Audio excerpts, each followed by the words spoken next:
we're driving back home through Kansas here. We're almost to Fort Dodge. You see my daughter asleep in the back. The travel velocity pilot, Becky, is just going to keep on driving, keep on trucking as she does. And we're hanging out. We had a great time at my mom's over spring break, and we were lucky enough. Cindy and Martin Eyberg came through. They're on their way to Arkansas to see Cindy's cousin, I believe. And Martin grew up as Kent's class, so graduated with Kent. So we went to school with Kent when they started in kindergarten through high school, and they wrestled together and played football together. And Martin was a really good athlete. He once stayed his senior year, had 1 point scored on him in the state meet, just because he cut a kid at the end and then took him back down. He's just phenomenal. Just really natural athlete. Kent used to say, Martin on the Letterman's jacket, guys used to pin their medals on it. He'd say, yeah, you can hear Martin coming down the hallway because his jacket was always clanging with all the medals he'd won. And he was just phenomenal. He could climb the rope with just his hands up and down two stories in 10 seconds. And of course, his brother could do it in 8 seconds, as brothers sometimes do. And they started wrestling in junior high. There was no kids wrestling then in the 60s. And they'd have 2 practices, and then they'd duel Harlan.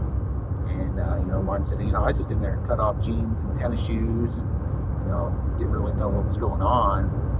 But then when they got to high school, that's when they got really good. Martin. Kent wrestled lighter, and then at the senior year, he's like a 155 or so, middleweight. But Martin, freshman year, he could take Kent down and pin him in about 30 seconds or so. And then his sophomore year, he could take him down and pin him in about 45, 50 seconds. But as he says, junior year, that was over. Kent was smart and learned and got stronger and he got better. And, as he could, it's really unbelievable. This is a guy, Coleman, who was not varsity in football. And he was varsity in wrestling, but never made it to state. But after high school is when he blossomed. He started working at the meat packing plant in Oakland, lugging beef. He did that for a few years, and then he went to Rockport and did the same thing, and he just got ripped. As Jim Lewis said, Coleman's shoulders were this wide, and they really were. You're talking about a guy that didn't ever play in high school on the varsity set of downs.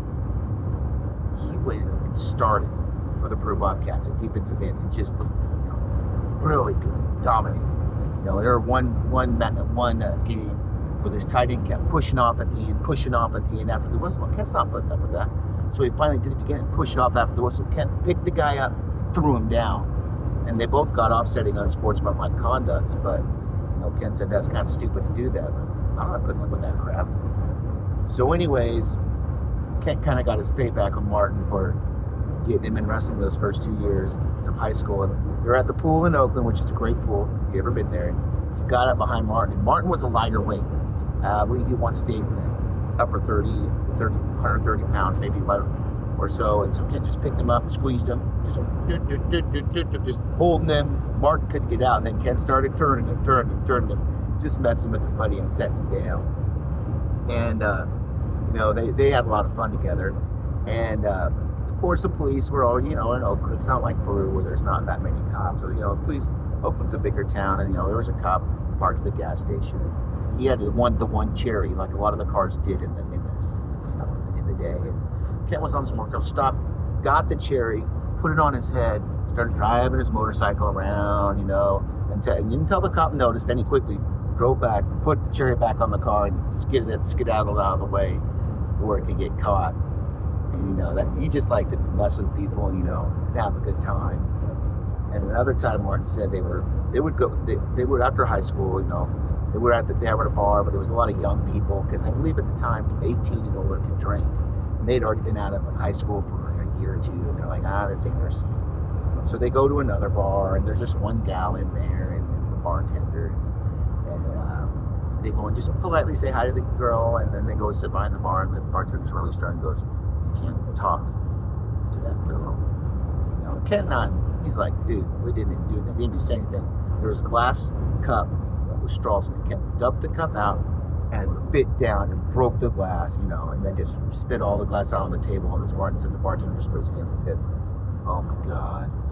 But as Kent had a way with people, by the time they got done, before they left that bar, he had the bartender laughing, and they were just the best of friends, and it was just a good time, and Kent would go on to be a really good football player for Peru and win the conference 4 times, be a bad call at nationals from getting in the finals. He'd beaten all the guys.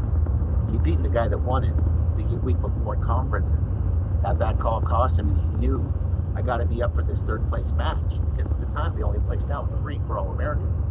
For some reason, I don't know why. It was like they only did that for like a little bit, and Kent got beat, so he was an All-American, and that he used that to motivate him to be a coach. In Alaska when he wrestled with Lancer, who was on the Olympic team, a reserve, and Lancer taught him freestyle wrestling.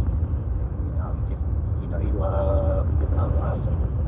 It was always interesting, and it was always fun to have him that side.